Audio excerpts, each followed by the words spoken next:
A arte domina o jogo aberto. Arthur Kijá e Luciano Sian contam um pouco do novo trabalho sobre a arte despretensiosa, surrealista e lúdica.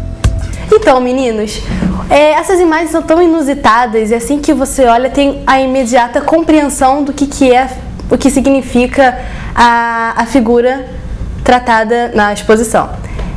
No caso, qual é o objetivo da Psique de Eros? A Psique de Eros nasceu para a gente propagar um pouco o contato, a relação entre humanos, entre seres vivos, né? A gente acha que a internet hoje em dia tem essa falsa coexistência, né? Todo mundo se conhece de Facebook, de redes sociais e tal, mas na verdade não se encontram, não olham nos olhos, não conversam e tal. A vida vai passando muito rápido. Então a gente pensou em fazer uma ação de rua que desse esse impacto, de parar para pensar de, pô, eu tô me interrelacionando, eu tô em contato real com alguém, eu tô amando, eu tô, sabe, sendo realmente amigo. A gente não pensou, apesar da imagem ser de sexo, sexo entre animais, né? Porque você tem uma ironia fina ali em relação a uma brincadeira de estar botando o sexo assim tão exposto em cores vivas, cores pop. Mas ao mesmo tempo a gente está falando sobre relação, sobre evolução da espécie, né? Um crescimento. Quer dizer, é sexo, mas não é nada pornográfico, entendeu? Não tem nenhum apelo, não é apelativo.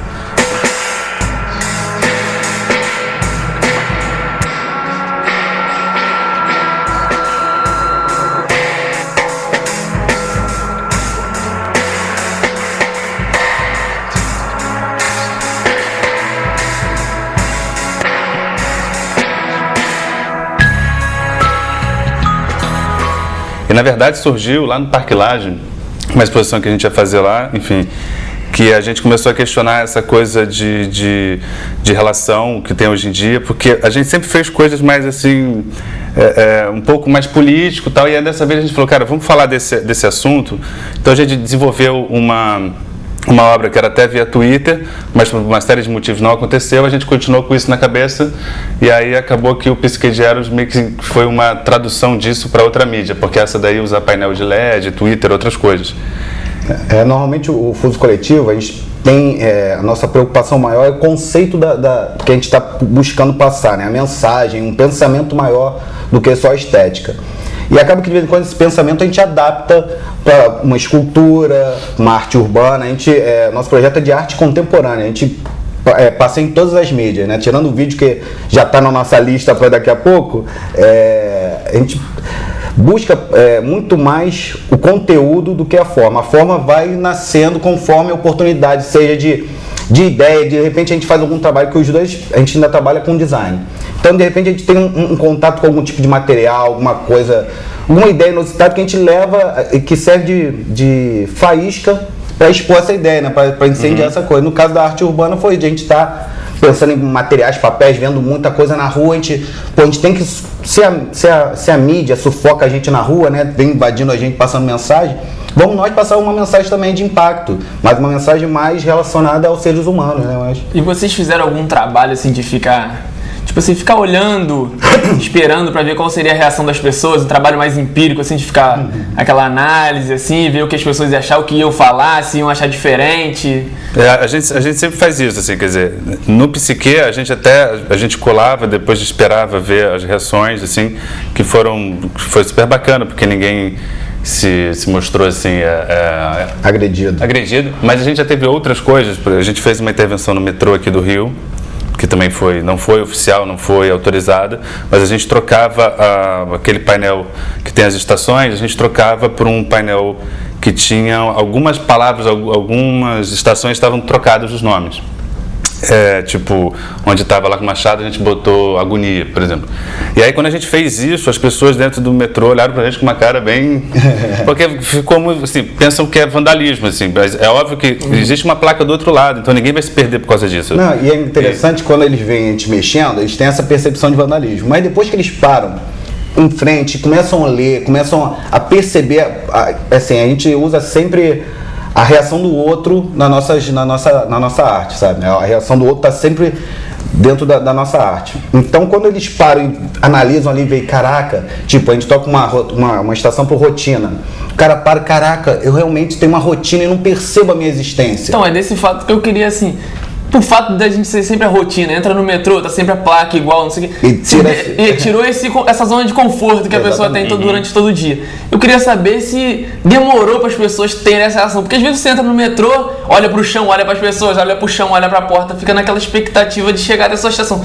Teve a demora das pessoas para entenderem ou perceberem? Até o pessoal do metrô, assim mesmo, do local, da empresa metrô. Não, a gente não ficou esperando para ver. Assim, pra não rodar, né? Mas assim, eu acho que a percepção não demora tanto. Eu acho que... Mas é muito variado. Acho que tem gente que gosta, tem gente que não gosta. Tem gente que entende de uma certa forma e aí a gente não sabe nem o que eles entenderam, porque a gente não entra em contato, que a gente fica muito invisível ali na hora. Não, e no Psique de Eros as reações também eram loucas, desde o cara de prestar atenção, desde as pessoas, foi na época do carnaval, logo após do carnaval, então tinha muito gringo que parava e usava aquilo como pano de fundo para tirar foto, até as crianças rindo muito, uma sacaneando a outra e tal, então é isso, tinha um residual das pessoas ali, sabe, e essa busca que a gente faz de contato entre outras pessoas, a gente vê que acaba reverberando, a gente vê que Psique de Eros mesmo, a gente foi propagar o contato, acabou que gerou muitos contatos pra gente, pessoas entrar em contato, para saber, para conhecer, para conversar, e assim, a gente vê que o mundo tá nessa fase de querer esse contato, reativar, acho que a gente foi tão digital, tecnológico, tal, que acho que as pessoas já estão, opa, eu quero voltar a encontrar as pessoas, quero, ter uma relação, quero conhecer a vida do outro, não só ler Facebook, que acaba que a gente lê o que a pessoa bota ali, que pode ser, a gente sabe que muitas vezes é adorar a pílula demais sobre a vida, sabe, todo mundo é inteligente, todo mundo tá arrebentando, altas viagens, menos, vamos olhar nos olhos, vamos realmente compreender para realmente evoluir, porque senão a gente vai ficar só ruminando. Eu tenho uma dúvida, de onde veio a ideia de usar animais copulando para retratar essa frieza na relação das pessoas? A gente começou com querendo botar gente. Só que assim, gente acaba indo pro lado pornográfico, não tem jeito, né? Porque, enfim, até porque a gente fez uma pesquisa de imagens e, enfim, encontrou uma série de coisas bizarras. Falou, não é isso que a gente quer, a gente não quer, entendeu, fazer um impacto pelo impacto, chocar, botar umas imagens quaisquer. Aí a gente foi para cachorro, também tinha muita coisa bizarra.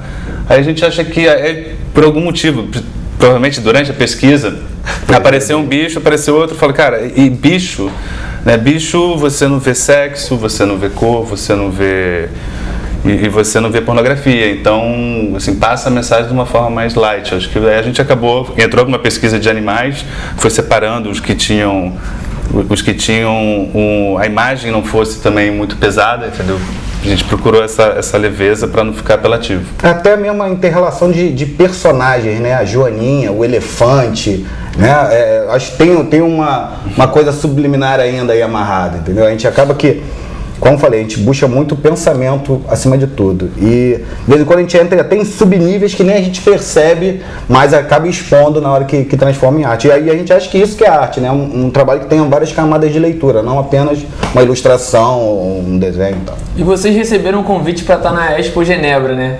Aí como surgiu esse convite? De quem? Foi depois desse trabalho? De trabalhos anteriores vocês já eram conhecidos já? Como é que foi? Esse convite veio do Marco Antônio Teobaldo, que é um curador que a gente conhece, que já trabalha com pesquisa com arte urbana, enfim, com arte contemporânea. E a gente fez uma exposição no Parque Lage, que ele chamou a gente botou um cisne da lagoa dentro da piscina do Parque Lage, com alguns efeitos. E aí quando surgiu essa coletiva lá em Genebra, na Suíça, uma galeria de arte, ele falou, cara, ele sempre chama a gente, assim, pô, vamos... Enfim, assim, a gente tem escultura, a gente tem pintura, a gente tem o Lázaro que trabalha com som, ele sempre chama assim, pô, então Bufuso faz aí alguma coisa que não seja nem escultura, nem pintura, nem vídeo, nem... Ele sabe que a gente tem um pensamento constante, que se ele acionar a gente, falando, tem uma exposição e tal, ele sabe que a gente consegue produzir alguma coisa para a exposição, porque a gente está sempre produzindo, independente das exposições, a gente está sempre criando alguma coisa. Então a gente tem sempre uma carta na manga aí. E acabou que é por isso que ele acaba sempre convidando a gente, mostrando oportunidades que ele tem lá em aberto. E o nome da exposição é Urbana, ainda está rolando lá em Genebra. É Urbana Brazilian Street Art. No espaço L. Vocês contaram que aqui no Rio de Janeiro a imagem foi bem aceita. E lá em Genebra, como é que foi? Pô, foi melhor do que eu esperado. Acho que foi até mais bem aceito, porque eu acho que assim, o europeu ele é mais aberto assim, para as coisas. O brasileiro, apesar de ser muito festivo, muito carnavalesco, muito tudo, ele é mais conservador, assim, por incrível que pareça. O brasileiro ele tem uma coisa conservadora assim, com relação a tudo. E lá na Europa eles já são mais escrachados. Então a gente vendeu para colecionador de arte que provavelmente tem um perfil assim de que aquilo, eu não sei, vai ficar numa parede de uma casa tradicional, não necessariamente uma coisa, entendeu, transgressora. Então foi ótimo que a gente conseguiu colocar lá e a exposição como um todo também, todas as outras peças foi super bem recebido. E lá também, como o Cian deu um rolê por lá pelo Galho Mundo, a gente botou bastante adesivo, montou um montão de sticker lá que também a gente percebeu que a galera olhava, tinha um impacto, gostava. Acho que foi o legal do Psique de Eros foi o equilíbrio da mensagem, da imagem, sabe, do conceito como um todo. Acho que isso tudo a gente acaba amarrando as pessoas por um ou por algum desses pontos todos que a gente fala no Psique. O que acontece hoje assim, na arte contemporânea é que assim, a arte contemporânea está um pouco distante do público, né? Geralmente as pessoas vão em museus de arte contemporânea, vê, sei lá, um extintor na parede e não sabe se aquilo é arte ou se aquilo ali faz parte do prédio, entendeu? Então assim, a arte deu uma distanciada. Tem o Cildo Meirelles até fala assim, pô, arte com bula, parece que você tem que ler uma bula, né? Ler alguma coisa sobre aquela peça para tentar entender do que se trata. É tão distante da nossa realidade e vem se distanciando cada vez mais. E a arte urbana, ou então, as coisas que a gente faz, a gente tenta ser um pouquinho mais pop, entre aspas, entendeu? Para passar a mensagem de forma mais rápida, para tentar trazer o público para dentro, e não distanciar, entendeu? Fazendo coisas assim, extremamente conceituais que você tem que ler um livro para entender. O papo tá bom, mas tá chegando ao fim já o bloco. Aí eu queria deixar um espaço para vocês, para deixar o site, blog, qualquer contato, Facebook. Recado. Hoje em dia nosso maior contato, apesar de a gente ter falado de redes sociais como um limitador, mas nosso maior contato é no Facebook, lá Fuso Coletivo, a gente tem uma página lá que tem um resumo de tudo que a gente fez. O que mais? Agradecer ao Marco Antônio Teobaldo pela força que sempre dá como curador, a Gráfica Estampa que apoiou a gente aí no Psique de Eros, e assim, que a galera continue em contato, mande uns e-mails, participe, que a gente está afim disso, de produzir cada vez mais, de criar cada vez mais, e se vocês puderem assistir, ver, propagar e, sabe, forçar a gente a movimentar, continuar esse movimento, melhor ainda, sabe? Eu acho que juntos somos mais. Gente, obrigado pela presença. O Jogo Aberto vai dar uma paradinha, mas daqui a pouco a gente está de volta.